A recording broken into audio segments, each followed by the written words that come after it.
और आपको हाँ। दूसरी बार जो है बेहतर कनेक्ट महसूस हो पाया। इसका मतलब कि मैं अपने प्रयास में सफल रहा। अब संजय जी, जी। मैं आपके सामने एक शेर और पढ़ता हूं, ठीक है? और पूरे भाव से पढ़ूंगा। इस बार मैं दो तरह का वर्जन आपके सामने प्रेजेंट नहीं करूंगा, ठीक है? आप इसी शेर को चाहे तो वापस से रिपीट कर सकते हैं, या फिर आप अपना ही कोई शेर हम लोग के सामने पढ़ सकते हैं। आप आपसे त्रुटि होगी चलेगा, लेकिन मैं आपसे एक बात कहना चाहता हूं कि do it, just do it badly but do it. Otherwise क्या होगा कि हम सीख नहीं पाएंगे। ये एक ऐसा प्लेटफॉर्म है जहां पे कोई किसी को जज नहीं करेगा। सभी लोग ग्रोथ ओरिएंटेड लोग हैं, ग्रोथ ओरिएंटेड माइंडसेट के साथ यहाँ ऑपरेट कर रहे हैं। इसलिए आपके मन में जो भी आएगा उसको बोलने की कोशिश कीजिएगा। संजय जी, सुन पा रहे हैं आप? सुन पा रहे हैं? जो मैंने आपसे कहा भी आपने आपने सुना? संजय जी, अनम्यूट कीजिए अपने आप को। नहीं कर पा रहे अनम्यूट? हेलो। हाँ, क्या आप जी। सुन पा रहे थे? जी सर। थोड़ा जी। थोड़ा कस्टमर है सर। अच्छा अच्छा, कस्टमर है इसलिए थोड़ा सा आपको परेशानी हो रही है। एनीवे, ठीक है, हाँ आप चलाए। सुनिएगा। जी सर। फिर मैं किसी चलाए। और व्यक्ति से पूछ लूंगा, फिर आप फ्री होंगे, फिर आपसे बात करूंगा, ठीक अरे है? तो मेरा कर दूंगा। इस पे पैसे नहीं है। ठीक है, आप अपने आप को म्यूट कर तो पैसा लीजिए, आप नहीं कोई है। दिक्कत। चलिए, मैं अब रुख तो करूंगा व्हाट्सएप में वो ऋषिराज फोन पे। जायसवाल जी की तरफ। जो है। ऋषिराज जी, आप अपना कैमरा स्विच ऑन कर लीजिए। हाँ, क्यों कितना डालना पड़ेगा। ऋषिराज जी, अगर आप सुन पा रहे हैं तो हाँ। अपना कैमरा जो है स्विच ऑन कर लीजिए आप। ऋषिराज जी।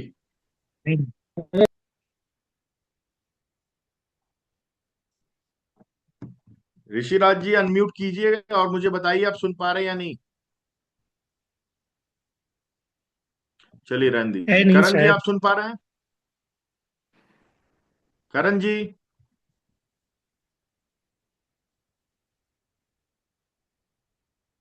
पता नहीं क्यों नहीं सुन पा रहे है हैं। नहीं शायद। मैं आपके सामने एक फिर से एक शायरी पढ़ने जा रहा हूं। आप मुझे बताइएगा कि शायरी में सिर्फ शब्दों पर आपका ध्यान आकर्षित हो रहा है, या फिर इसके जो इमोशंस हैं वो भी आपका ध्यान अट्रैक्ट कर रहे हैं, ठीक है? मैं लोगों से मुलाकातों के लम्हे याद रखता हूं। मैं लोगों से मुलाकातों के लम्हे याद रखता हूं। मैं बातें भूल भी जाऊं तो लहजे याद रखता हूं। मैं लोगों से मुलाकातों के लम्हे याद रखता हूं। मैं बातें भूल भी जाऊं तो लहजे याद रखता हूं। सरे महफिल निगाहें मुझ पर जिन लोगों की पड़ती है, निगाहों के हवाले से वो चेहरे याद रखता हूं। जरा सा हट के चलता हूं जमाने की रवायत से, कि जिन पर बोझ मैं डालूं वो कंधे याद रखता हूं, वो कंधे याद रखता हूं। तो मनोज जी, आपसे मेरा यस। एक प्रश्न है। हाँ आपने हाँ। इसको सुना, ठीक है? अगर मान लीजिए इतनी सुंदर पंक्तियां, अगर मैं बिना किसी इमोशन के, बिना किसी एक्सप्रेशन के पढ़ देता, तो आप इससे उतने अच्छे तरीके से कनेक्ट हो पाते जितने अभी हुए हैं। अभी तो मैं आपसे पूछा भी नहीं हूं, लेकिन मुझे ऐसा लग रहा है कि आपको कनेक्शन फील हुआ था। हाँ हाँ हाँ, वो स्पीड में पढ़ देते तो ये जस्ट लाइक वैसा होता जैसे हम स्कूल टाइम में प्रिपेयर करते हैं। हमारा नंबर हम्म। आता है, हम जाके कह देते हैं और बाद में हम खुद ही भूल जाते हैं कि क्या कहा। वो रहता है। और अभी आपने जिस लहजे ये जो आप सिखा रहे हैं, ये तो मैजिक है सर। मतलब फील कर रहे हैं शब्द को। हम्म। राजेश जी, आपसे पूछना चाहूंगा। आप तो बहुत बड़े बड़े इवेंट्स को आपने ऑर्गेनाइज किया है, और देश के एक बहुत बड़े नामी मतलब कोच और मेंटोर के साथ आपने बहुत लंबा समय व्यतीत किया है। आपसे क्वेश्चन है मेरा। आपने बहुत बड़ी मीटिंग्स जूम पे ऑर्गेनाइज करी है, 2000 3000 लोग भी जो है उसमें रहे हैं सम्मिलित। जब बोरियत के क्षण आते हैं तो एज ए स्पीकर हम सभी को किन बातों पर ध्यान देना चाहिए जिससे कि हम अपने ऑडियंस को इंगेज रख सकें लंबे समय तक के लिए? तो क्या करते हैं ऐसे में बड़े बड़े स्पीकर्स, और उनका उनका नेविगेट करने का तरीका क्या होता है डिफिकल्ट टाइम्स अ, चल धन्यवाद ये सेशन के लिए। सबसे पहले तो आपको, आप सभी लोग जो इसको अटेंड कर रहे हैं। और देखिए, इस चीज को टेक्निकल लैंग्वेज में बोला जाता है पैटर्न इंटरप्शन। पैटर्न इंटरप्शन एक ऐसी चीज होती है, मतलब यहाँ पे 10-12 चीजें हो सकती है, बट टेक्निकली पैटर्न इंटरप्शन का मतलब होता है कि जो चीजें चलती आ रही है उसको किस तरह से हम ब्रेक करके लोगों का अटेंशन ग्रैब करें। मतलब हो सकता है कोई कंटेंट जो चल रहा है वो बोरिंग हो, कोई बात जो हो रही हो वो उस समय बोरिंग हो, बट यहाँ पे ये हो सकता है कि उस कंटेंट से ही उसको रिलेट करके, लाइक कोई जोक आपने देखा होगा कि छोटा सा कभी लोग क्रैक कर देते हैं, या फिर कोई सवाल अचानक से पूछ लेते हैं। तो पैटर्न इंटरप्शन जो है वो जरूरी होता है। अब वो हर एक तरीके से, अलग अलग तरीके से किया जा सकता है। लाइक वो शांत रह के भी किया जा सकता है कि मान के चलिए आप ऑनलाइन में, आपको कोई नहीं सुन रहा है, तो आप अगर 1 मिनट के लिए, 30 सेकेंड के लिए अगर शांत हो गए तो लोगों को लगेगा यार क्या हुआ, नेट तो नहीं गया, तो शांत होके भी वो किया जा सकता है। टोन को अपनी चेंज करके, जब लाइक आप इन पर्सन वर्कशॉप में हैं तो आपकी जो टोन है, अगर आप लो लेवल पे हैं तो हाई लेवल पे कर सकते हैं, सवाल पूछ सकते हैं, अगेन जैसा कि मैंने कहा। इसके अलावा ऐसे बहुत सारे तरीके हैं। आप चुटकी बजा सकते हैं, आप उनके पास जाके ऐसे चुपचाप से खड़े हो सकते हैं, आप नजरें मिला के डायरेक्ट उनको देख सकते हैं हर एक से। तो बहुत तरीके होते हैं, बट एक अगर वर्ड में बोला जाए तो इसको पैटर्न इंटरप्शन बोला जाता है, कि जो भी चीजें मतलब एक सिंगल लाइन में चल रही है उसको आप vertical, horizontal, plus minus level पे किस तरह से लेकर जाते हैं। एंड बहुत टोन बढ़िया। चेंज वाह एक सर, उसका पार्ट है। क्या बात है।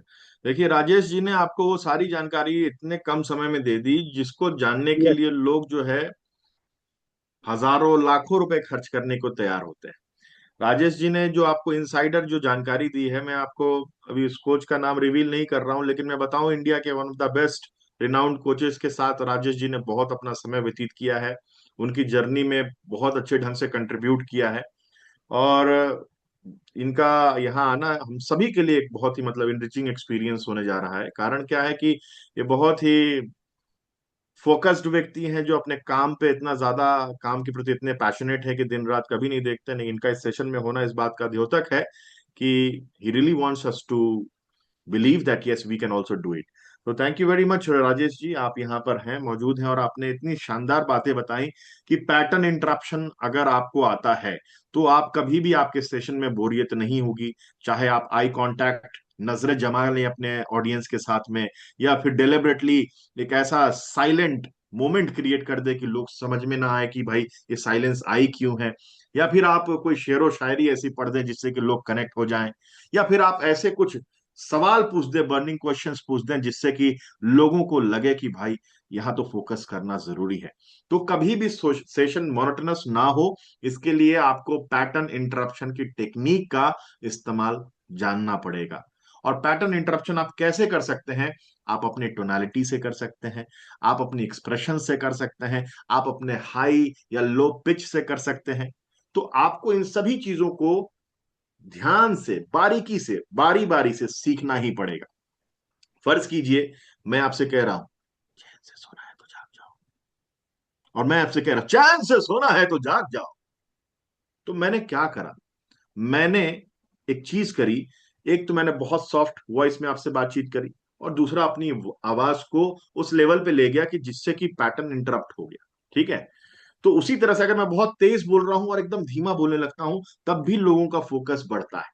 तो ये गेम है, और इस गेम में अगर आप सारे इसके जो कीज हैं, अगर उसका बारी बारी से, बारीकी से इस्तेमाल करना सीख जाएंगे, तो आपको ज्यादा बोलने की जरूरत नहीं है।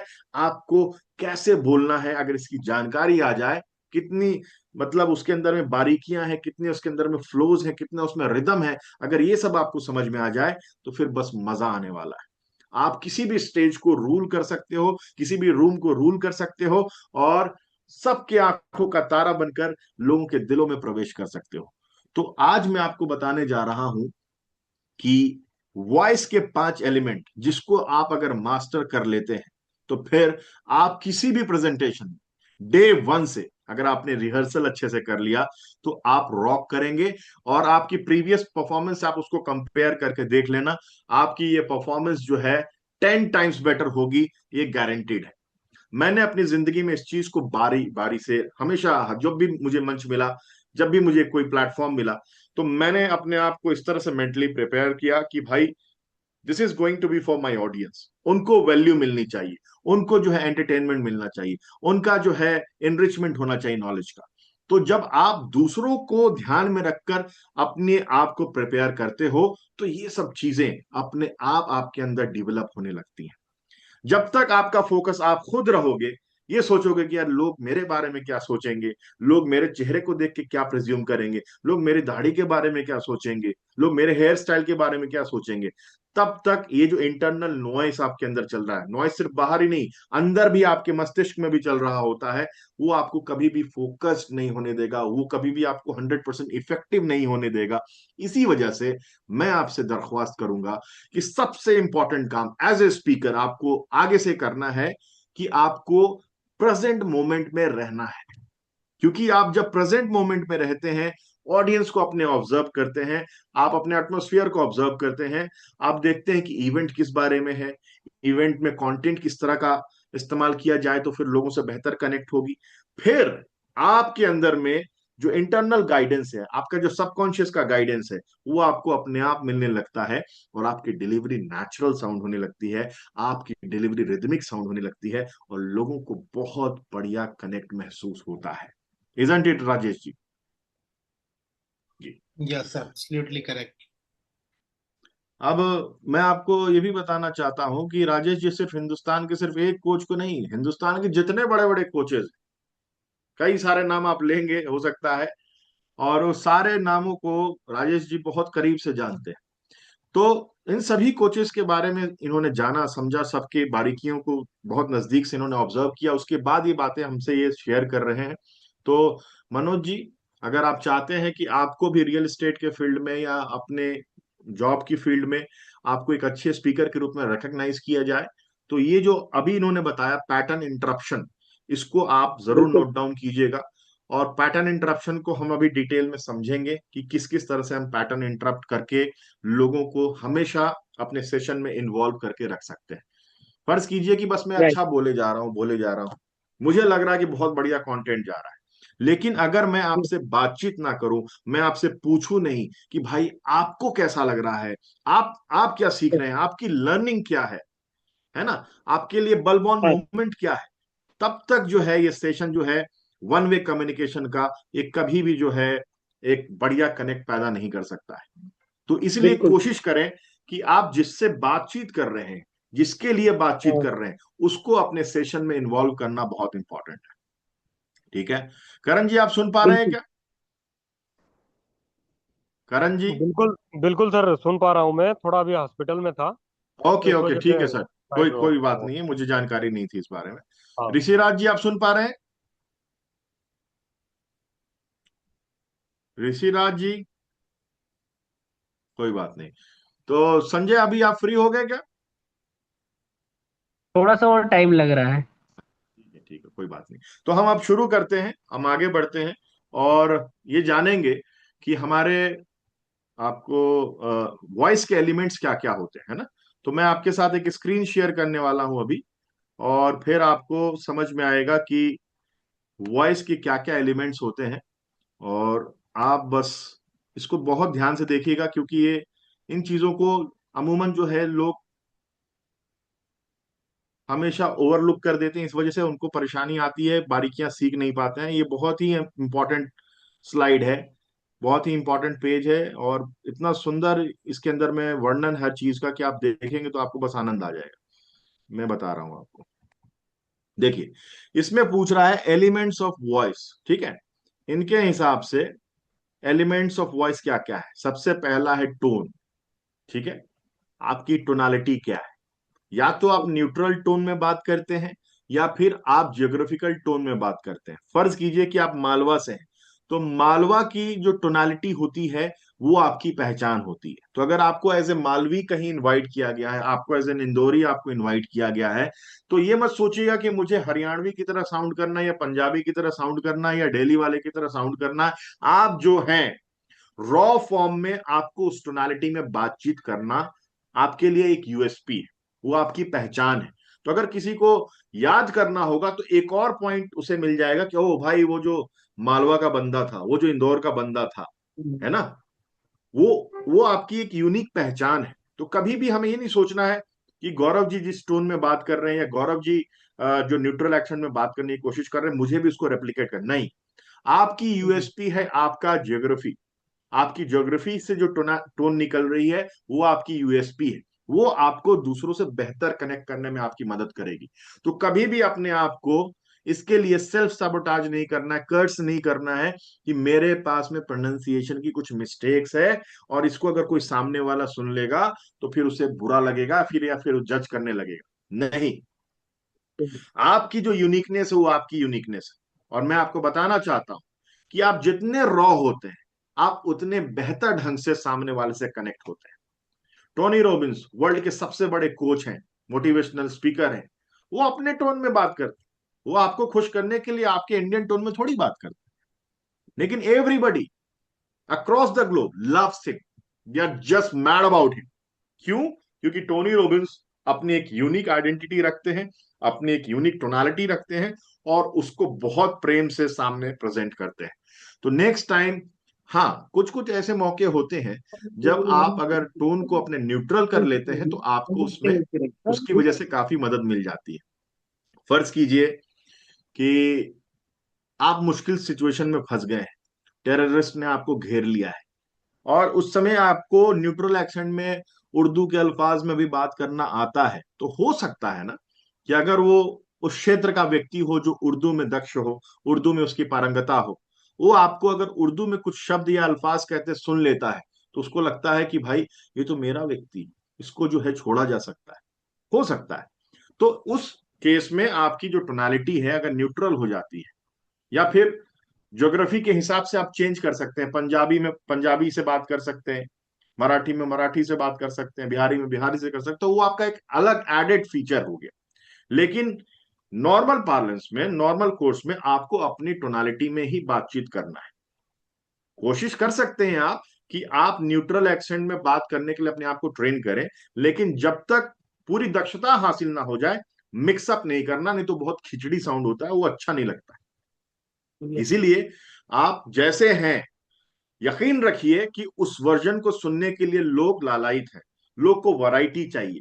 तो वो वैरायटी आपकी ओरिजिनल टोनालिटी है, तो उसके साथ आपको कॉम्प्रोमाइज नहीं करना है। ठीक है? Yes. Be your own supporter. First of all, सबसे पहले आपको खुद का सपोर्टर होना है। अपनी नजर में आपकी वैल्यू ज्यादा होनी चाहिए, आपकी अपनी नजर में आप जो है कुछ नायाब होने चाहिए।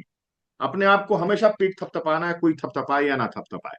तो सबसे पहले अपने ओरिजिनल टोन में आपको बातचीत करनी है। हाँ, टोनल वैरायटी जो है आप सीख सकते हैं और जगह जगह पे उसका इस्तेमाल कर सकते हैं, एंटरटेनमेंट के लिए, अपनी रक्षा के लिए, किसी भी चीज के लिए। इससे रिलेटेड कोई क्वेश्चन है टोनालिटी से रिलेटेड? समझ गए sir. Is it clear everyone? Yes sir. देखिए, दूसरी चीज है पिच।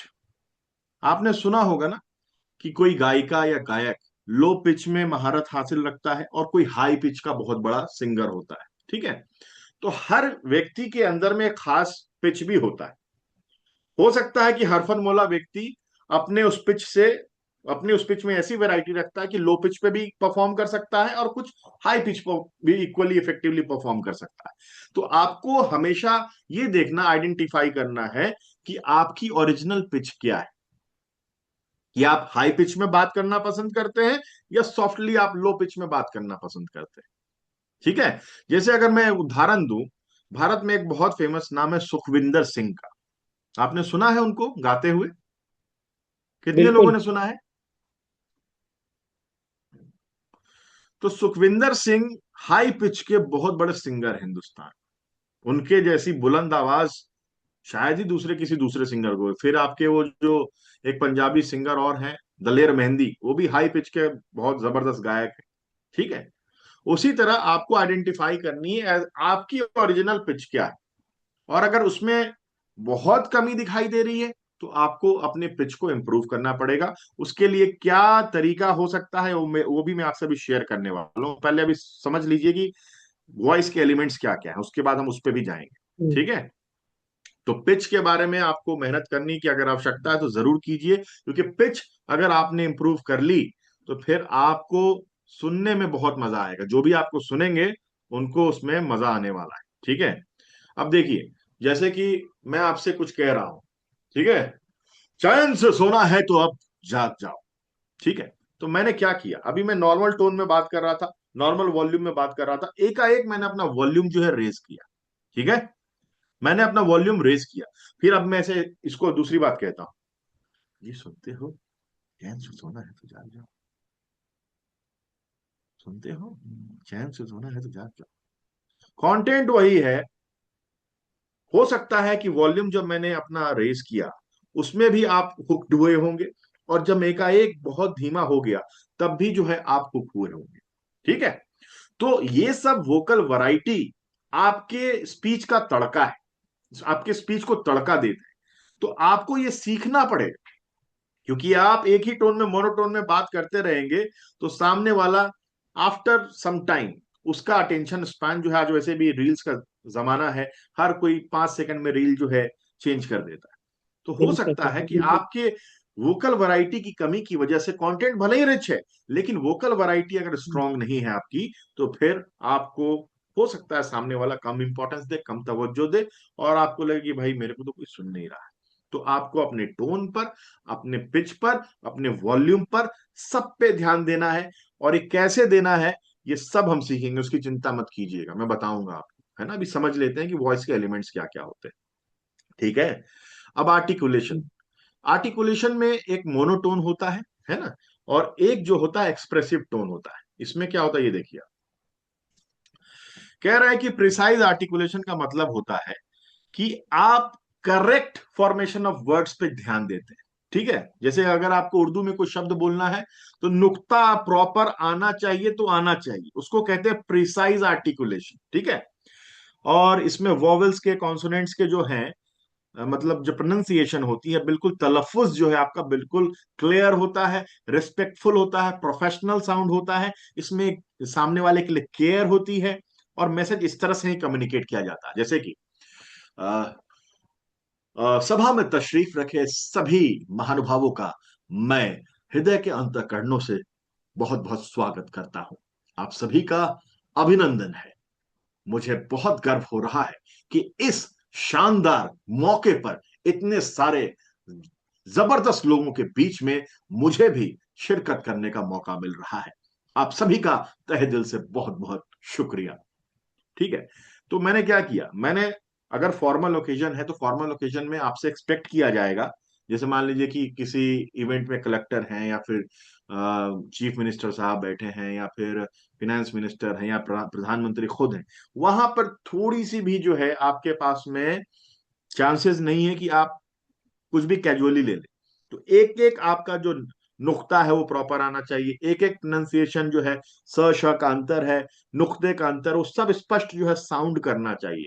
तो वैसे ओकेजन के लिए स्पेशली प्रोफेशनल्स को आवश्यकता होती है अपने आप को मांझने की। नॉर्मल कोर्स में आप किसी भी फील्ड में आपको प्रिसाइज आर्टिकुलेशन की आवश्यकता नहीं होती है। तो आप कभी इसके बारे में वरीड मत होना कि अरे उनका प्रोनाउंसिएशन तो एक नंबर है, टॉप नॉच है, बिल्कुल फ्लॉलेस है। ऐसा कुछ भी नहीं। आप अगर नॉर्मल कोर्स में किसी को ये समझा पाओ कि भैया आपका प्रोनाउंसिएशन बहुत अच्छा है, तब भी उसको समझ में आएगा कि आप क्या कह रहे हैं। आप अगर ऐसे बोलते हैं कि आपका प्रोनाउंसिएशन बहुत बढ़िया है, ये भी उसको समझ में आएगा। लेकिन आप जो कन्वे करना चाहते हैं अगर सामने वाला समझ पा रहा है, दैट्स इट। इसके अलावा आपको ज्यादा लोड लेने की इनिशियल स्टेज पे जरूरत नहीं है। तो हर आदमी रीजनल लैंग्वेज में भी अपने आप को आर्टिकुलेट कर सकता है। तो ये चिंता करने की वहां जरूरत नहीं है कि मेरा प्रोनाउंसिएशन सही बैठ रहा नहीं बैठ रहा। जो अभी आ रहा है कॉन्फिडेंटली, क्लियरली आपको सामने वाले तक पहुंचाना है। ठीक है, तो प्रिसाइज बिल्कुल। आर्टिकुलेशन और रीजनल आर्टिकुलेशन का ये फर्क होता है।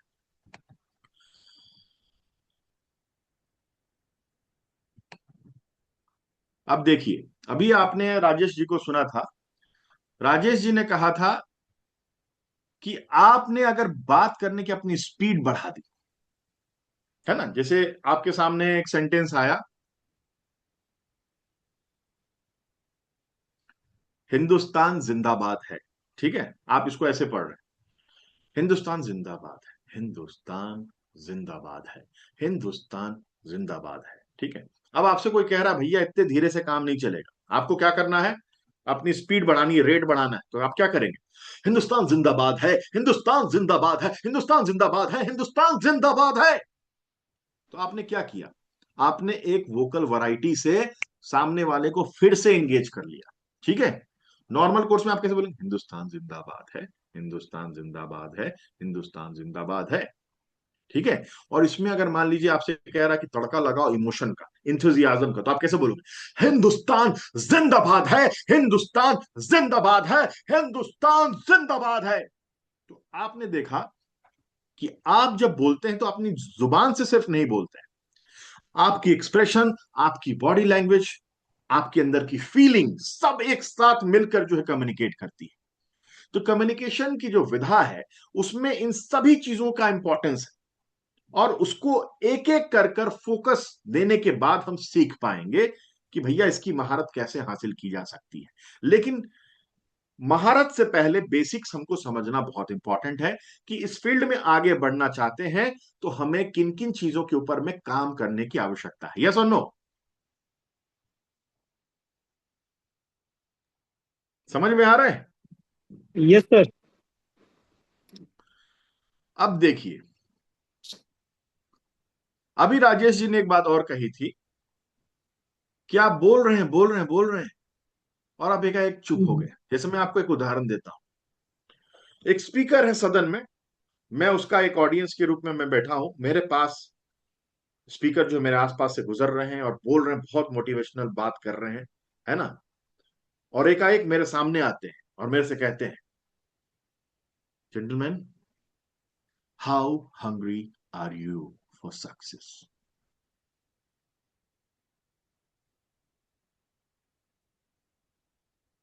Yes, I am asking you, how hungry are you for success.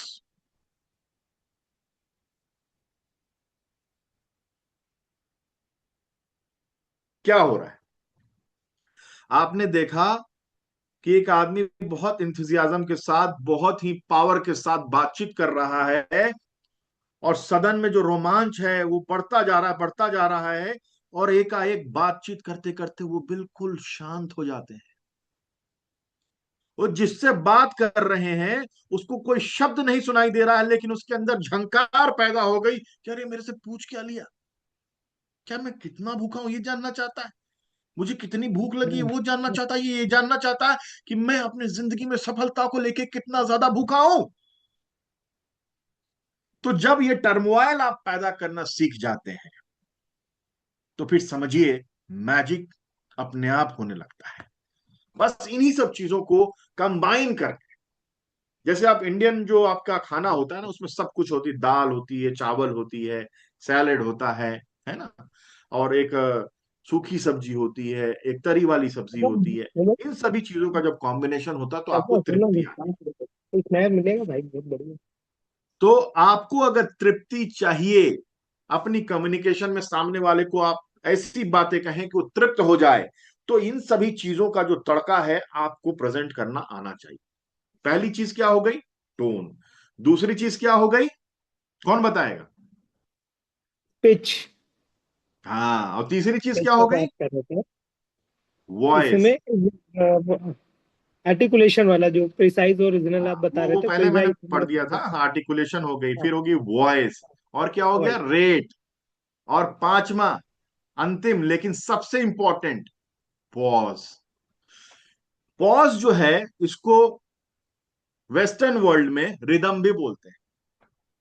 Rhythm क्यों बोलते हैं, अब इसको समझिए। जैसे मान लीजिए मैंने आपसे एक हिंदी में शेर पढ़ा आपके सामने में,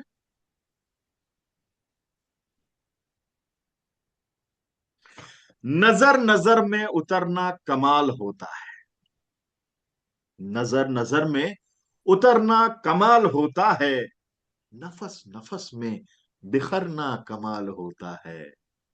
बुलंदियों पर पहुंचना कोई कमाल नहीं, बुलंदियों पर पहुंचना कोई कमाल नहीं, बुलंदियों पर ठहरना कमाल होता है, बुलंदियों पर ठहरना कमाल होता है। यहां बैठे सभी महानुभावों से मैं कहना चाहता हूं कि आप सभी बहुत सफल लोग हैं, लेकिन भारतवर्ष के उत्कर्ष में आप लोगों को बस इस बात से संतुष्ट नहीं होना है कि आप काफी हैं। Sky is the limit my dear friends, you got to give your best for your own country. India is looking up to you and you can not disappoint it. The nation is banking on you. Live up to your own expectations, just shine like a star. India needs you. What is happening? क्या हो रहा है? आपने देखा कि आपने बार बार जब monotony create हो रही है उसको तोड़ने के लिए आपके पास बहुत सारे हथियार। अब जैसे मान लीजिए मैं ऐसे ये सब बोलते बोलते कह रहा हूं, मैं जानना चाहता हूं कि सदन में बैठे जितने भी लोग हैं उसमें से कितने देशभक्त हैं। जो देशभक्त है वही हाथ रेस करेंगे, जो देशभक्त हैं वही हाथ रेस करेंगे, बाकी को जरूरत नहीं। क्या होगा? क्या होगा संजय जी, क्या होगा जब मैं अगर ये पूछूंगा तो क्या होगा?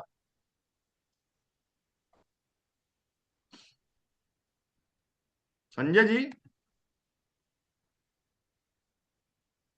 संजय जी नहीं है शायद। चलिए हम राजेश जी से पूछते हैं। राजेश जी, ये जो चीज अभी हुई, ऐसा करने के बाद क्या आपको लगता है क्या करेंगे लोग, अगर ये क्वेश्चन उनसे बीच में पूछा जाता है कि हाँ, सदन में बैठे जितने भी लोग हैं उसमें से कितने लोग देशभक्त हैं, हाथ उठाएंगे? जो नहीं है उनको उठाने की जरूरत नहीं।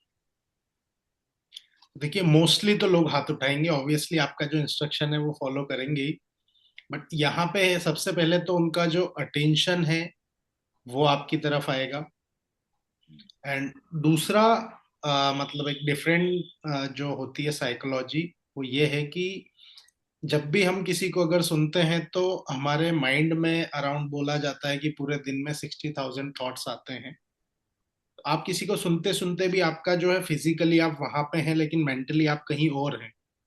इस तरह का जब भी कोई सवाल पूछा जाता है तो आपका जो थॉट है, आपका जो अटेंशन है, वो वापस से ग्रैब किया जाता है। एंड उसको जब आप रिपीट करते हैं एंड पॉज देते हैं, तो पॉज देने से बोला जाता है कि पॉज इज द पावर।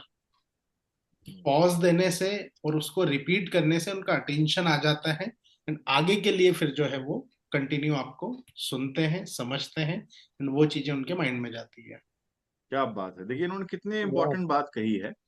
इन्होंने कहा है कि लोगों का अटेंशन आपने प्राप्त कर लिया, बस इतना काफी नहीं है, आपको बार बार ये चेक करना पड़ेगा कि उनका अटेंशन बना हुआ है कि नहीं। This is a bigger challenge. और ऐसा आप तभी कर सकते हैं जब आप उनको बारी बारी से अलग अलग तरीकों से इन्वॉल्व करो।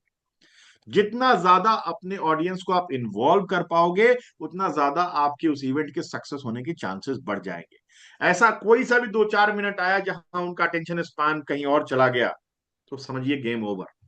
वहीं पे कई लोग कहते हैं अच्छा सर मिलते हैं, निकलते हैं, फिर मिलेंगे सर, अभी आ रहा हूं थोड़ी देर। तो इसमें ही खत्म हो जाती। आपने बहुत जोरदार मेहनत करके इवेंट ऑर्गेनाइज किया, आपने बहुत शानदार पिच की, लोगों को इमोशनली इन्वॉल्व कर लिया, लेकिन बीच में कुछ ऐसा सिनेरियो क्रिएट हो गया कि लोग ये सोचते हैं कि ठीक है मोटिवेटेड तो हो गए, अब कॉल टू एक्शन आ रहा है, अपन यहां से खिसक लेते हैं। तो आपका काम जहां से शुरू हुआ है और जहां खत्म हो रहा है, इसके बीच में इन तमाम बातों का आपको ध्यान रखना है।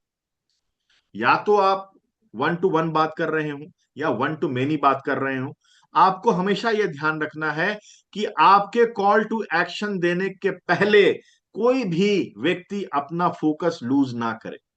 बिना कॉल टू एक्शन दिए आपको किसी भी व्यक्ति को आपके हॉल से, आपके रूम से बाहर नहीं जाने देना है। ये आपकी रिस्पॉन्सिबिलिटी। और अपने प्रति भी आपकी एक रिस्पॉन्सिबिलिटी है। Otherwise you will feel like I did my level best, I try to give my best, लेकिन हुआ क्या? अल्टीमेटली कहीं ना कहीं कनेक्शन लूज हुआ और व्यक्ति चला गया। तो नेक्स्ट टाइम कभी भी आप अपने प्रोस्पेक्ट को पिच कर रहे हो, या फिर अपने बॉस को कुछ समझा रहे हो, अपनी बात रख रहे हो, या फिर अपने सबऑर्डिनेट से, अपने कॉलीग से अपनी बात रख रहे हो, आप ये देखिए कि जिस चीज के बारे में आप बातचीत कर रहे हैं उसको उस मैसेज को सामने वाला रिसीव करने के बाद एक्शन लेता है या नहीं।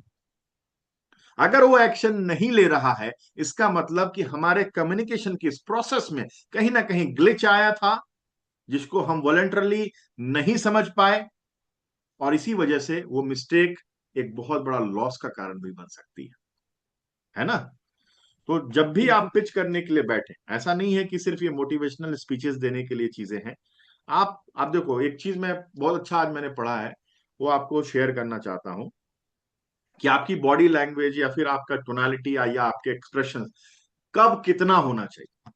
क्या एक वेबिनार में जिस तरह से मैं बातचीत कर रहा हूं, क्या ये लाइव प्रोग्राम अगर फिजिकल इवेंट हो तो तब भी मेरा बॉडी लैंग्वेज बस इतना ही होना चाहिए, या इतना होना चाहिए, या इतना होना चाहिए? इस तरह के क्वेश्चन आपके माइंड में आ रहे हैं कि अभी तो ठीक है, आप अपन इवेंट में बैठे हैं, धीमी भी बातचीत कर रहे हैं, या फिर कम बॉडी लैंग्वेज का इस्तेमाल भी कर रहे हैं, फेशियल एक्सप्रेशंस भी जो है लिमिटेड इस्तेमाल कर रहे हैं, तो क्या ये नॉर्मल लाइव इवेंट्स में भी चलेगा? तो आप एक चीज को लिख के रख लीजिए, आपको ये जानना बहुत जरूरी है कि be as big as your room, be as big as your room. जितना बड़ा आपका रूम है, जितने उसमें लोग हैं, उसी प्रोपोर्शन में आपको अपने वॉइस में, अपनी बॉडी लैंग्वेज में इजाफा करना पड़ेगा। मान लीजिए कि मैं 200 लोगों से बातचीत कर रहा हूं, ठीक है, तो मैं 200 लोगों से बातचीत ऐसे करूंगा तो एनर्जी जो है कम, क्योंकि बहुत बड़ी संख्या है ना, और ज्यादा लोगों को रेजोनेट करना है, फिजिकल इवेंट है, तो मुझे थोड़ा और एक्सपांसिव होना पड़ेगा। अभी हमें लगता होगा कि यार ज्यादा इमोटिव होने पे मैं जो है एक्टर दिखने लगूंगा। अरे अरे, लोगों को तो बस, आप ये मत सोचो कि लोग आपको एक्टर समझेंगे।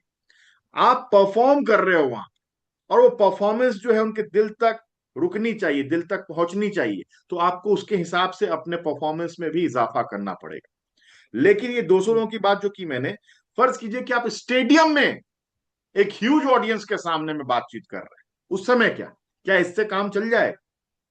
उस समय में आपको और एक्सपांसिव होना पड़ेगा, आपका बॉडी लैंग्वेज और ज्यादा जो है अग्रेसिव होना चाहिए उस समय में, आपकी टोनालिटी, आपका जो वॉइस है और पावरफुल होना चाहिए, क्योंकि वहां पर धीमेपन से काम नहीं चलेगा।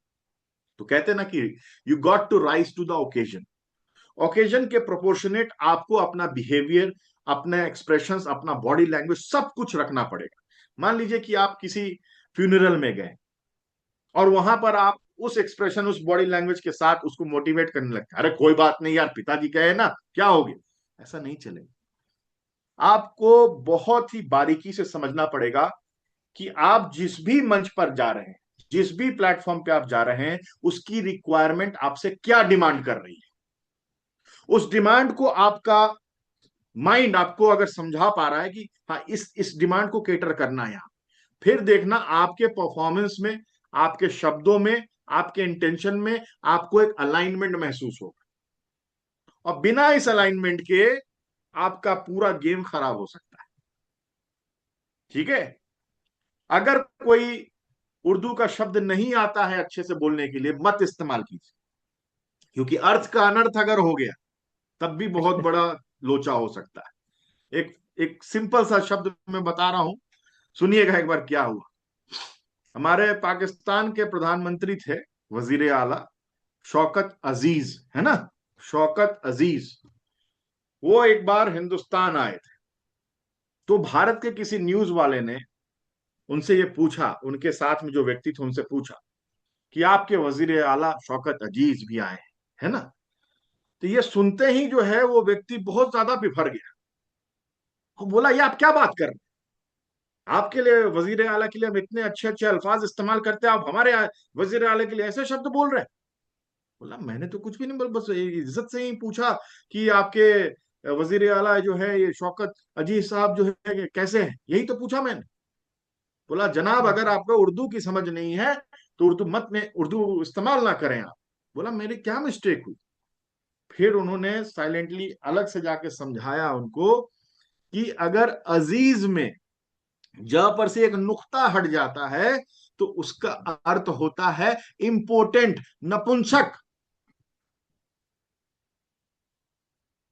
तो मेरे कहने का मतलब यह है कि अगर शब्द नहीं आ रहा है और आपको जबरदस्ती आज साबित करना ही है कि उर्दू भी आप जानते हैं, उर्दू में भी आपकी दखल है, तो ऐसा ना करें, क्योंकि उर्दू जानने वालों को ये नागवार गुजर सकती है कि आपने किसको क्या बोल दिया।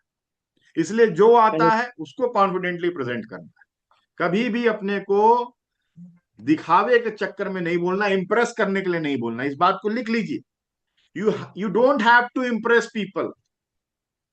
If you have to speak, you have to express yourself to the best of your ability, with the best of your intentions to serve your audience.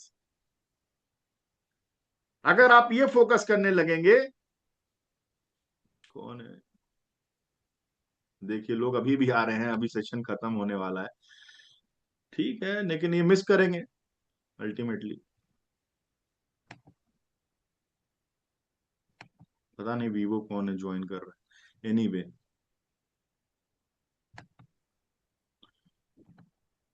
तो मनोज जी, अभी जो मैंने आपसे शेयर किया, इससे आप कितना इत्तेफाक रखते हैं? कुछ आपको बल्ब ऑन महसूस हुआ?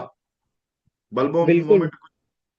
हाँ, मेरे पास में ना सर, मैं मतलब मेरे को अभी मैं ऐसा फील करता हूँ जैसे अगर हम बात कर रहे हैं कहीं, मेरी टोन जितना जैसे आप जैसे जानते हैं ना, कहीं सॉफ्ट हो जाती है, कहीं एकदम से वॉल्यूम डाउन हो जाता है। ये मैं अभी फील कर रहा हूँ पिछले मतलब 1-2 महीने से, जब मैं ट्राई कर रहा हूँ अपने आप पे देखना।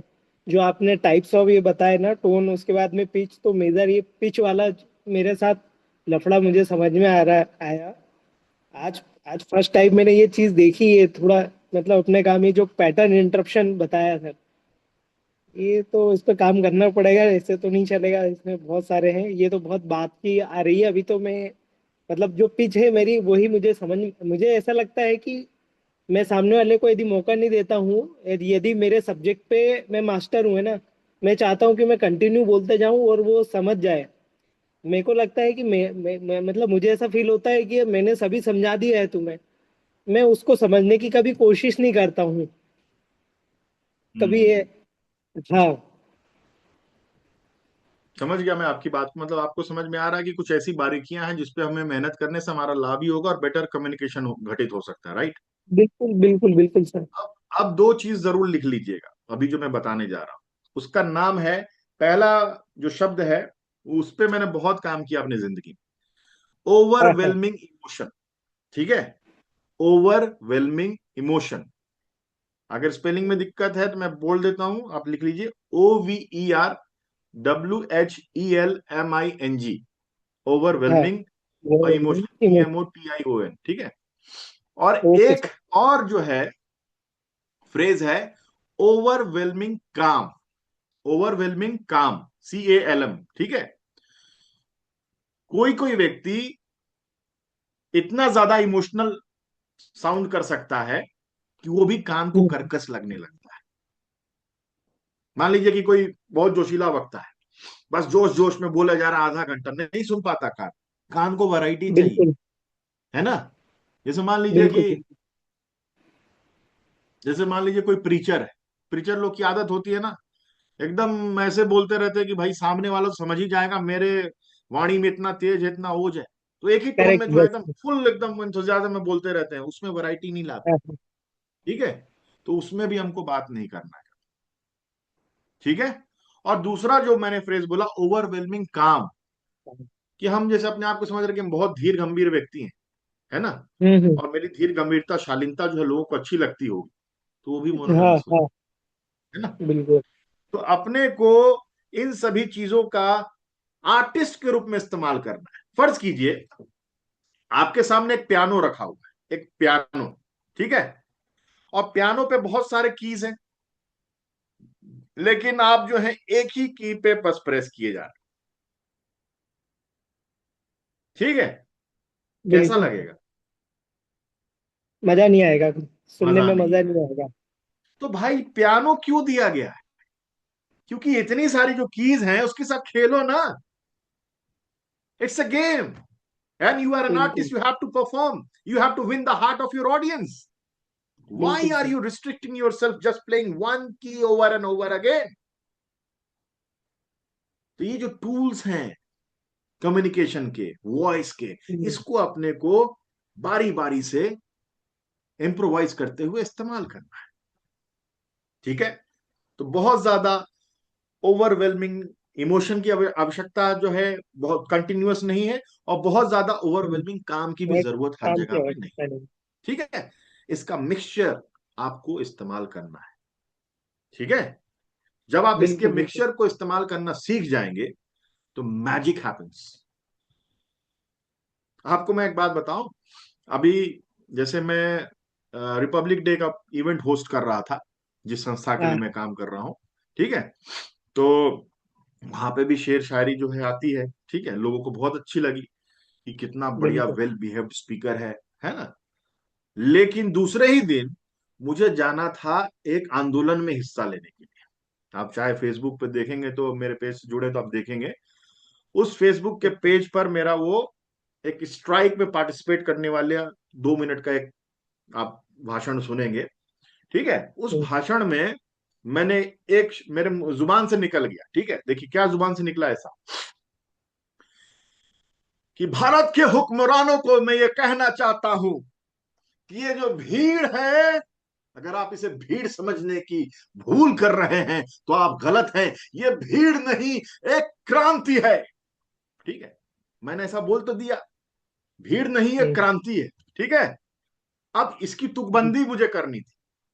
क्योंकि मैं ये सब करता रहता हूँ, लिखता पढ़ता रहता हूँ कि तुकबंद क्या होगा बिल्कुल इसका, तुकबंद क्या होगा उसका। तो उस समय तो मैं 2-3 सेकंड के लिए बिल्कुल नम था, बस उतने एक्सप्रेशंस के साथ मैं कंटिन्यू कर रहा था क्राउड के साथ में।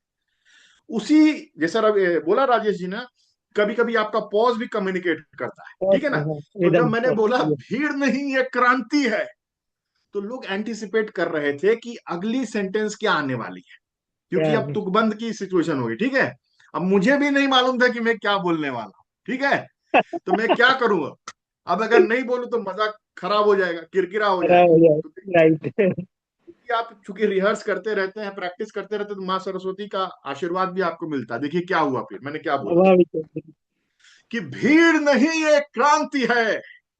अगर मोदी जी आप इसे हल्के में ले रहे हैं तो ये आपकी बहुत बड़ी भ्रांति है। है। समझ गए? तो वो जो चीज है उसका मैजिकल इफेक्ट हुआ, मतलब इतनी तालियां बजी Yes, वहां पर, इतना आनंद आया लोगों को। लोग बोले कि यार ये चीज अपने आप ऑन द स्पॉट कैसे होती है। मैं कहा मैंने हाँ। मैं जानता था कि ऑन द स्पॉट नहीं हुई है, ये भगवान का आशीर्वाद था कि जीवा पे सरस्वती आ गई उस समय में और तुकबंद हो गया। राइट। ठीक है, और आपको मैं कल की ही घटना बताता हूँ। अनफॉर्चुनेट है ये घटना, आप चूंकि रियल एस्टेट से जुड़े हैं तो इसलिए भी मैं सोच रहा हूँ कि इसको बता देता हूँ आपको।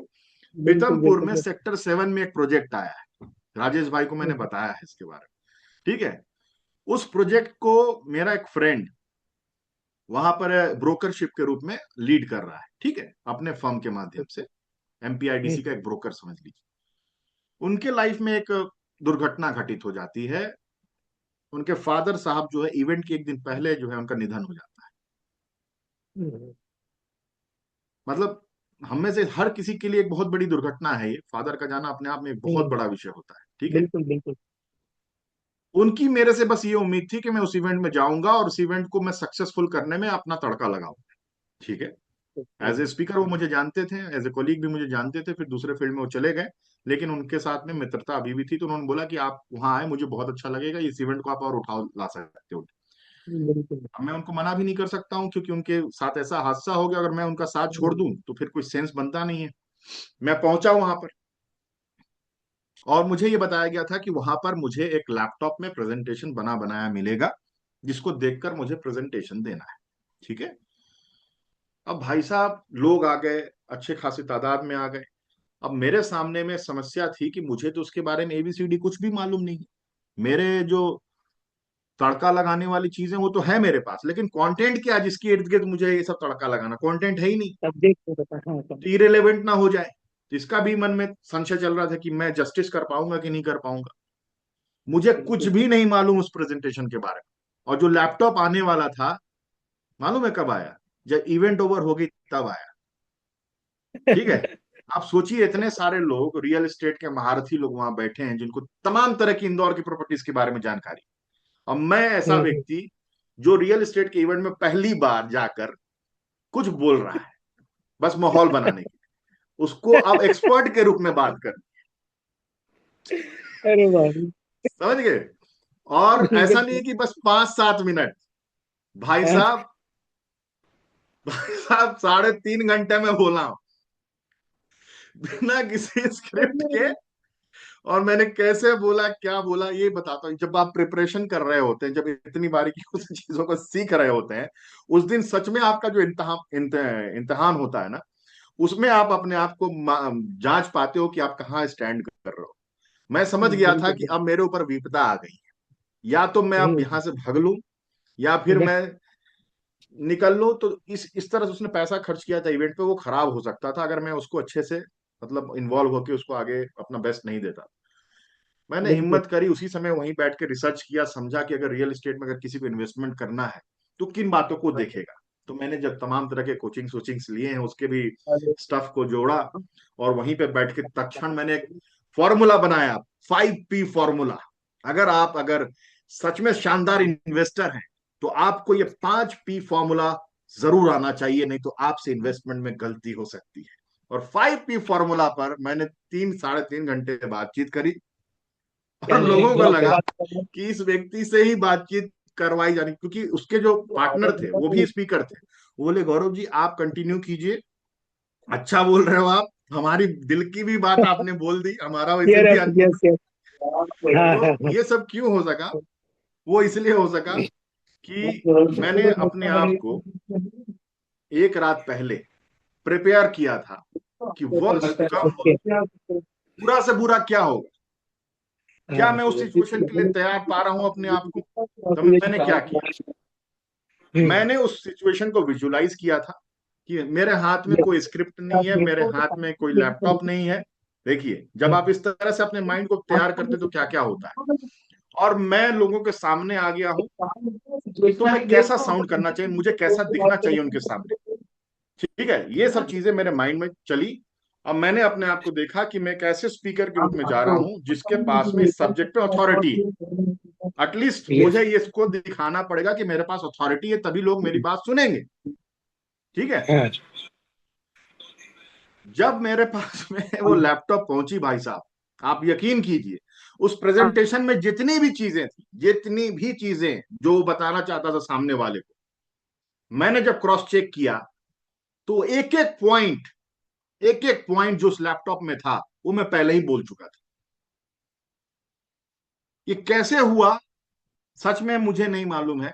आपको मैं उससे बात कराऊंगा जब वो रिकवर कर जाएगा, उसके फ्रेंड्स का क्या ओपिनियन रहा, क्या फ्रेंड्स उसके कहना चाहते थे इस प्रेजेंटेशन के लिए, वो बता पाएगा बेहतर, है ना। लेकिन मैं देखा उस दिन कि अगर आपके मन में सच में सामने वाले को सर्व करने का मन है, एक तो मेरे मन में यह था कि उसके फादर चले गए हैं, अब उसकी जगह पे इवेंट खराब नहीं होना चाहिए उसके एब्सेंस में। यस ठीक है। यस। तो I will give my best. In fact उसके फ्रेंड्स भी मुझे नहीं जानते थे, मैं फर्स्ट बार उनके साथ में मुखातिब हो रहा था, तो उन्होंने बोला, सर गौरव सर कुछ कीजिए ना, पूरा खाली खाली सा लग रहा है। अब मैं सोचूं कि भाई हाँ लैपटॉप आएगा तो फिर अपन देख के चालू होंगे, हाँ। लेकिन फिर मुझे भी एक समय लगने लगा कि अब ऐसा कंटिन्यू नहीं बिल्कुल। कर सकते। तो एनीवे, ये तो खैर मैंने आपको स्टोरी इसलिए सुनाई कि आपको हमेशा इस तरह से प्रिपेयर्ड रहना है। एंटिसिपेशन बहुत इंपॉर्टेंट है। अगर आप एंटिसिपेट करेंगे कि क्या कुछ हो सकता है, अच्छे से अच्छा, बुरे से बुरा, तो यकीन मानिए आपका माइंड, आपका सबकॉन्शियस इतना पावरफुल है, ऑलरेडी इसमें इतनी ज्यादा इंफॉर्मेशन आप फीड कर चुके हैं कि बस हाँ हाँ। आपको बस कॉन्फिडेंस रखना है कि सही समय पे सही चीज आप बोल लोगे। आपको ये बिलीव बिल्कुल। करना पड़ेगा। दूसरे आप में बिलीव करें उससे पहले अपने आप पर आपको ये फेथ होना चाहिए कि आप कर दोगे। भले ही ये देखिए, आपका सबकॉन्शियस है ना, एक बात इंपॉर्टेंट है, लिख लीजिएगा सर, कि आपका बिल्कुल बिल्कुल। सबकॉन्शियस रियलिटी में और फिक्शन में कुछ भी भेद नहीं कर पाता है। नहीं करता है। जो भी इंस्ट्रक्शन इसको बार बार आप देंगे, आप अगर अपने आप हम्म, को कहते हैं कि I am super powerful, I am super rich, बार बार कह रहे हम्म, हो विदाउट फेल, सुबह शाम दोपहर हर समय ये कह रहे हो, तो आपका सबकॉन्शियस उसको मान लेता है। ठीक है। तो ये जो बिल्कुल स्पीकर सर। बनने, जी बोलिए। हाँ, जो आपने अभी ये वाली स्टोरी सुनाई सर, जो आप स्पीच देने गए थे, ये बहुत प्रैक्टिकल है सर। मतलब ये खाली ये इस पे ना, मतलब इसको आप समझा, छोटे भी समझाएंगे, जो समझने लायक नहीं है तो उनको टुकड़े में समझाना पड़ेगा। इसी चीज को हम भी ऐसे फील करते हैं ना, मतलब जैसे अगर मैं मेरे क्लाइंट से मिलता हूँ, उसके साथ में सर दो तीन लोग ऐसे भी आते हैं कि जिनको प्रॉपर्टी नहीं लेना है या सोचते हैं कि रेट बहुत महंगे हैं। वो 1000 क्वेश्चन करते हैं मेरे पास, पूरे हजारों क्वेश्चन का जवाब रहता है। तो मैं मतलब सिचुएशन में मैं तैयार रहता हूँ ना, मुझे पता रहता है कि वो क्या पूछेगा, मेरे को उसका मुंह चुप कराना है। वो पूरी ईमानदारी के साथ में, यदि मैं उस जगह की पृष्ठभूमि से, उसके आसपास के हर एक चीज से वाकिफ हूँ, तो मुझे पता है कि मैं उसको कहीं झूठ नहीं बोलूंगा, और पूरी ईमानदारी से आंखों में आंखें डाल के, मतलब जब तक कि मैं उसे ये बता नहीं दूं कि भैया ठीक है, आपको नहीं पता, आप नहीं लो प्रॉपर्टी, मुझे कोई मतलब नहीं, मेरा धर्म बनता है कि मैं आपको एजुकेट करूं उस जगह से। ये चीज। बहुत बढ़िया। एक्चुअली क्या है, ये बहुत अच्छी बात है कि आप अपना बेस्ट हर बार देना चाहते हैं। आगे सब राइट। एक काम और करना शुरू कीजिए आप सर, है ना। आपको 7 लेवल डीप क्वेश्चंस उससे पूछने हैं। अगर मान लीजिए उसने कहा कि हम्म। देखते हैं देख के बताते हैं, या फिर अपनी वाइफ हाँ। से बात करके बताते हैं, ठीक है। हाँ। बिल्कुल। सेल तो उस समय हो नहीं रहा है सर, वैसे भी आप उससे हाँ। पूछिए कि सर अगर मान लीजिए आपकी वाइफ अगर यहीं होती तो आप उनसे क्या हम्म। पूछते, या फिर उनके क्या रिजर्वेशंस होते हैं इस चीज को करने के लिए। करेक्ट। ठीक है। बिल्कुल बिल्कुल अरे सर। नहीं, बाकी सब तो ठीक है, प्रॉपर्टी अच्छी लगी, लेकिन क्या है थोड़ा कॉस्टली। देखिए अब आपको नई चीज मालूम चली। अभी क्या था हाँ। कि वाइफ से वाइफ की। पूछेंगे तो फिर बताएंगे, हाँ। बेसिकली यहां से आपको नो कहना प्रारंभ कर चुके होते हैं। ठीक है। हाँ। करेक्ट, लेकिन बिल्कुल नो का करेक्ट। मतलब ये मत समझिए कि गेम ओवर। नो का मतलब वो चाहते हैं कि आप उनको और थोड़ा सरलता से एक्सप्लेन करें कि ये प्रॉपर्टी उनको क्यों चाहिए। नो का मतलब लिख हम्म, लीजिए, नेक्स्ट अपॉर्चुनिटी। बिल्कुल नेक्स्ट बिल्कुल। अपॉर्चुनिटी। जहां पर वो नो कह रहे हैं, इसके पीछे एक और उनके मन में संशय है, डर है, फियर है, उसको आप अभी तक एड्रेस नहीं कर पाए हैं। नहीं कर पा रहा, बिल्कुल ठीक है। बिल्कुल। वो थोड़े पोलाइट व्यक्ति हैं, इसलिए कह रहे हैं थोड़ा वाइफ से पूछ लूं, पापा से पूछ लूं, मम्मी से पूछ लेता हूं, भैया यस से यस पूछ लेता यस। हूं। आपको ब्लंटली नो नहीं कह पा रहे। ठीक है। हाँ। तो जब नो कोई कहना शुरू करे ना, तो आपके लिए तो एक्साइटिंग टाइम शुरू होता है। आपको खुश होना चाहिए बिल्कुल कि वाह, मतलब अब जो है उसका रेजिस्टेंस का लेवल मुझे समझ में, अब वास्तविकता में आएगा। अभी तक तो यस। एक सरफेस लेवल टॉक हो रही थी, अब हाँ। वास्तविकता में हमें मालूम चलेगा कि रेजिस्टेंसेस कहाँ कहाँ पे है। ये क्यों यहां से फ्लाइट लेने वाला है, या ये फाइट यस। क्यों नहीं करना चाहता, क्यों भागना चाह रहा है। जब आपको वास्तविकता में ये समझ में आएगा, ये इसके बारे में बहुत जबरदस्त सेशन है। मैं सेल्स का मतलब 5 से 10 क्लास जो है सेल्स के ऊपर में डेडिकेटेड है। ये सब तो मैं इसलिए कर रहा था कि सेल्स के अंदर में जो सॉफ्ट स्किल्स है वो आपको अगर आएगी तो सेल्स और मजेदार हो जाएगा, सामने वाले के लिए भी और आपके लिए भी। ठीक है। जब वो बिल्कुल नो कहता है, तो नो का मतलब आपको ये समझना है कि अभी उसके पास में कुछ और जिज्ञासाएं हैं जिसका मैंने समाधान नहीं किया। सरफेस लेवल पे उसने एक जानकारी हासिल कर ली, वो सीरियस हाँ। बायर है भी कि नहीं, क्या मैंने ये पता हम्म, किया है पहले, उससे ये सब बात करने के पहले। अगर नहीं किया तो क्या अभी भी समय है मेरे पास ये जानने का कि इसके अंदर सच में सीरियसनेस है बाई करने के लिए कि नहीं है। यस क्योंकि इस तरह से आप अपना टाइम भी बचाएंगे और उन्हीं यस। कस्टमर्स में डील करेंगे जो सच में आपके प्रोस्पेक्ट्स हो सकते हैं वास्तविक। अदरवाइज आपको लगेगा यार इतने अच्छे से समझाया, चला गया, अरे उसको हम्म। लेना ही नहीं था, और प्रॉब्लम उसको आपके प्रोडक्ट से नहीं है, वो तो हम्म। तफरी मारने आया था, लेकिन आप आइडेंटिफाई नहीं कर पाए थे। तो कैसे सेल्स के स्टेप्स होते हैं 1 से लेकर 10 तक, सब आपको जो है एक दिन मैं अच्छे से समझाने वाला हूं। राजेश भाई, इन्होंने करोड़ों की सेल्स की हुई है, मालूम है आपको। और एक एक सेशन में जो है करोड़ों की सेल की हुई है। हम आप सोचते हैं महीने भर में, ये करोड़ों की सेल एक सेशन में किया हुआ आदमी आपके सामने बैठा है। उसके माय बाद भी गॉड। सेशन में बैठा हुआ, आप सोचिए। आपको एक दिन मैं इनसे धन्यवाद। भी चाहूंगा कि अपने जो जो इन्होंने सीखा over a period of time, ये हम सभी को सिखाएं। इतने महत्वपूर्ण बिल्कुल है सर। ये। आप देखिएगा कि हिंदुस्तान इनसे एक दिन सेल्स सीखेगी, इनको सब कुछ आता है। जब मैं 14,000 रुपए कमाता था बॉस अपनी नौकरी में, तो इस व्यक्ति ने मुझे 70,000 का कोर्स जो है 2016 17 या 18 में सेल कर दिया था। माय और ऐसा नहीं गॉड। कि फोर्सफुली, प्यार से, एकदम कॉन्फिडेंस देते हुए, मोटिवेट भी ऐसा किया कि भैया ये तुम्हारे लिए इतना इंपॉर्टेंट है कि करना ही सच में ऐसा है, बहुत फायदा हुआ मुझे। ऐसा नहीं है कि मैं आपको बता रहा, ये जो है मेरे अंदर के रेजिस्टेंसेस को कैसे इन्होंने खत्म किया, मैं आपको क्या बताऊं। मैं फैन हो गया।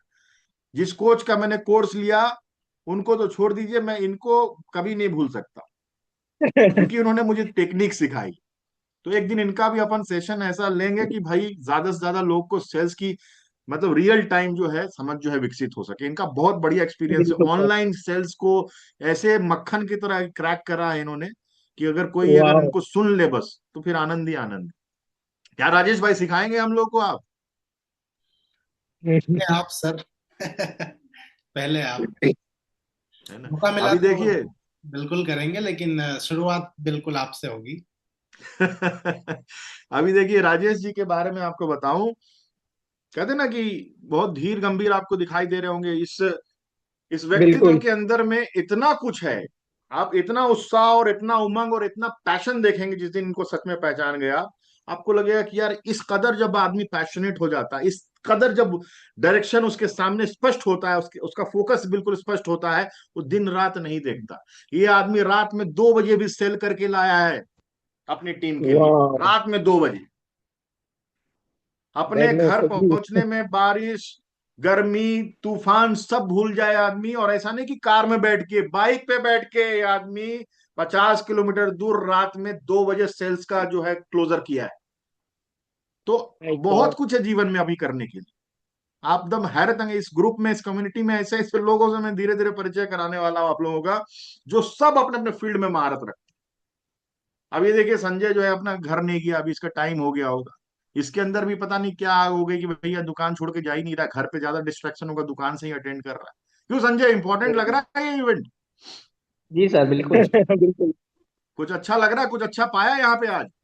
जी सर। संगीता जी, आप डॉक्टरी प्रोफेशन से हैं, आपके लिए कैसा रहा अभी तक का सफर? आपको अच्छा लग रहा है, वैल्यू मिल रहा है? Yes sir. मैं चाहूंगा कि अगली बार जब आप अपने सीनियर से बातचीत करें तो उनको लगा अरे ये पर्सनालिटी है इनकी, इस तरह से आपकी आवाज मुखर होनी चाहिए। जो आवाज में जो जो श्रिलनेस है, जो घबराहट है, ये सब खत्म हो जानी चाहिए। क्या आप जी सर। प्रैक्टिस करेंगे इस तरह से? यस सर करूँ। बहुत बढ़िया। करण जी क्या कहना है आपका? क्या आपको वैल्यू मिल रही है? बिल्कुल बिल्कुल सर, मिल रही है। काफी चीजें मिली सीखने के लिए सर। जी, आज आप हॉस्पिटल में हैं किसी कारणवश, मैं चाहूंगा कि जब आप इन सिचुएशन से निकल जाए तो पेन और कॉपी लेकर बैठे, नोट्स बनाएं, शेयर करें, जो दिक्कत है बिल, वो उसको साझा करें, और अच्छी लर्निंग होगी। बिल्कुल सर। इस बिल्कुल सर कम्युनिटी को बिल्कुल। हिंदुस्तान की एक ऐसी पावरफुल कम्युनिटी बनानी है जो सीखने में किसी से पीछे नहीं और इम्प्लीमेंट करने में सबसे आगे है। बिल्कुल इम्प्लीमेंटेशन बनेगी इज द सर, की बिल्कुल माय डियर बनेगी। फ्रेंड्स। आप कितना मर्जी कितने भी कोचेस से सीख लीजिए, आप जो सीख रहे हैं अगर इम्प्लीमेंट नहीं कर पा रहे हैं तो फिर समझिए कोई लाभ उसका नहीं होने वाला है। हर बार आपको लगेगा कि आप बिल्कुल बन नाकाफी हैं, इनएडिक्वेट है, और इसी वजह से आप जहां हैं वहीं स्टक हो जाए। अगर आपको अपने टैलेंट पर भरोसा करना है तो उसको टेस्ट करना सीखिए। जब आप रियल वर्ल्ड में अपने टैलेंट को टेस्ट करते हैं, लाइव टेस्ट करते हैं, तब आप सच में अपने जीवन में नेक्स्ट लेवल पे जाने के लिए पहली सीढ़ी चढ़ते हैं। तो इसको रोज करना है, रिपीटेडली करना है। जितनी बार करेंगे, मैं आपको बताऊं, आपको किसी को सुनकर बहुत अच्छा लग जाएगा, लेकिन आपकी यात्रा तो जीरो से अगर शुरू होनी तो जीरो से ही होगी। तो जीरो से पूरी ताकत के साथ, मन के साथ, समर्पण के साथ शुरू कीजिए। क्या हुआ कि आज लोग मखौल उड़ाए? मैं तो कहता हूं कि जिसकी जिंदगी में जितना जल्दी बेइज्जती होती है, जितना मखौल उड़ता है, जितनी जल्दी मखौल उड़ता है, उसको भगवान का विशेष आशीर्वाद है। उसको कोई नहीं रोक सकता जल्दी सफल होने से। जो जितने दिन तक अपने आप को बचा के रखेगा, अरे वो मेरे बारे में ये जान जाएगा कि मैं अच्छा स्पीकर नहीं, अरे वो जान जाएगा कि है ना मेरे को पॉइंट ऑफ व्यू रखना नहीं आता है। अरे बॉस, बिल्कुल। क्या सोच रहे हो आप? आपकी जर्नी का ये प्रोसेस है, आपको बेइज्जती देखनी ही पड़ेगी। बार बार ऐसे मौके ढूंढो कि आपको अपने से बेहतर लोगों से बातचीत करने का मौका मिले। अपने लेवल में तो आप बातचीत करना जानते ही हो। नेक्स्ट बिल्कुल level, you are the average of 5 people you surround yourself with. आप अपने इर्द गिर्द रहने वाले 5 लोगों को देखो, वो लोग कैसे हैं। अगर उन लोगों में आपसे बेहतर कुछ गुण नहीं है तो उनके साथ रहना आप समय खत्म करना पड़ेगा। आपको अपग्रेड करना पड़ेगा अपना लेवल, तभी जाकर आपको लगेगा कि where you need to reach. Otherwise, you will be stuck in the same space. If you really want to shine in your life, if you really want to get to the next level, you got to take some hard actions every single day without fail. मेरी भी duty है, मैं भी सब कुछ कर रहा हूं, इस सेशन में अभी मौजूद हूं, आप लोग भी मौजूद हैं। इसका मतलब है कि we all have it in अस।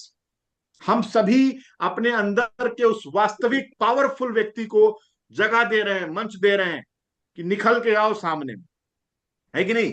कि जीना है चमन में तो खुशबू की तरह जियो, वरना सूखे हुए पत्तों को तो हर लोग कुचला करते हैं, है कि नहीं?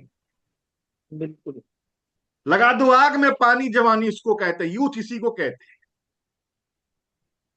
समझ रहे? पावरफुल्ली अपने आप को रोज व्यक्त करना, जितनी ताकत है, जितनी शिद्दत है, और जो भी है उसको लेके भी कृतज्ञ रहना है कि भगवान ने एक और दिन दिया, एक और क्षण दिया मुझे कुछ लर्न करने का। ये भी बहुत इंपॉर्टेंट है। जो है उसके लिए भी कृतज्ञ होना है, और अपने आप से एक वायदा करना है कि हम लोग we will never play small, we will rise, we will shine, we will not stay stuck in the same place, क्योंकि चलना ही जिंदगी है, बढ़ना ही जिंदगी है। With this I hope we had a wonderful session, और आप सभी के सहयोग से मुझे भी बहुत ऊर्जा मिली, और मैं यही कोशिश करूंगा कि जो आने वाले जो बचे हुए 28 दिन और हैं, लगातार नॉन स्टॉप ऐसे ही वैल्यू का जो है बॉम्ब हम बरसाते रहें, और सभी जो है अपनी जिंदगी को और ज्यादा एक्सपांड कर सके, और ज्यादा जो है इनरिच कर सकें, और भारत के विकास की स्टोरी में ये जो ग्रुप है अपना योगदान दे सके। बस यही कोशिश है, दिल से यही इच्छा है, इसके अलावा और कुछ भी उद्देश्य नहीं है इसका। हर कोई अपनी वास्तविक क्षमता को पहचाने, और शिखर की यात्रा जब करे तो इस ध्येय के साथ करे कि बस शिखर पे पहुंच के रुकूंगा नहीं, शिखर पे ठहरना भी मेरा काम है, शिखर पे ठहर के भारत को सर्व करना भी मेरा काम। तो चलिए, इसी ध्येय के साथ कि वीर भोगे वसुंधरा, आप सभी को प्रणाम करता हूं। Thank you very much for giving your valuable time. I hope it was an enriching session, आप सभी को अच्छा लगा होगा, और जैसा भी लगा हो, ग्रुप में अपने सद्भावना संदेश छोड़ेंगे तो दूसरों को भी इंस्पिरेशन मिलेगी कि हाँ, ये टाइम फिजूल नहीं गया आपका, और उनको भी लगेगा कि पार्टिसिपेट करना चाहिए। तो एक से भले दो, दो से भले चार, मंजिल अपनी एक है, रास्ता करना पार। With this thank you sir, thank you. आप सभी को बहुत थैंक यू धन्यवाद। Rajesh sir, thank you Gaurav sir, बहुत बहुत थैंक यू धन्यवाद सर। राजेश जी, मतलब संजय जी, संगीता जी, करण जी, और thank you sir, Sahu ji, आप सभी का बहुत बहुत सर धन्यवाद। और जी जिनको सर। भी नहीं कर पाया उनका भी धन्यवाद। मिलेंगे और कल फिर से रॉक करेंगे। With this, good night to each one of you. Thank you very much. Good night.